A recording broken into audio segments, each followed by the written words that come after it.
નમસ્કાર દર્શક મિત્રો, નજર ન્યૂઝમાં આપનું હાર્દિક સ્વાગત છે। હું છું આપની સાથે અજય વાઘેલા।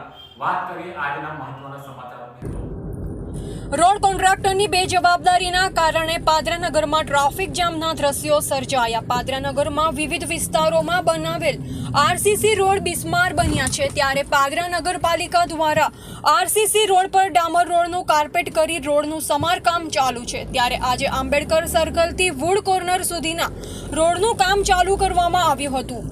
જો કે કોન્ટ્રાક્ટરની બેજવાબદારીના કારણે ટ્રાફિક જામના દ્રશ્યો સર્જાયા હતા અને વાહન ચાલકો અને રાહદારીઓ અટવાયા હતા। કોન્ટ્રાક્ટ દ્વારા કોઈ પણ જાતનો ડાયવર્ઝન કે રોડનું કામ ચાલુ છે તેવા બોર્ડ ના લગાવવામાં આવતા ભારે ટ્રાફિક સર્જાયો હતો। જો કે આ અગાઉ મધર સ્કૂલ પાસે રોડ સાફ કર્યા વગર આડેધડ માટી પર ડામર રોડ બનાવી દીધો હતો, જે અમારી ન્યૂઝ દ્વારા અધિકારીને સાથે રાખીને ખુલ્લું પાડવામાં આવ્યું હતું। છતાં પણ આ કોન્ટ્રાક્ટરની બેજવાબદારીઓ સામે આવી રહી છે અને તંત્ર પણ આ ખાડા કાન કરી તમાશા જોઈ રહી છે।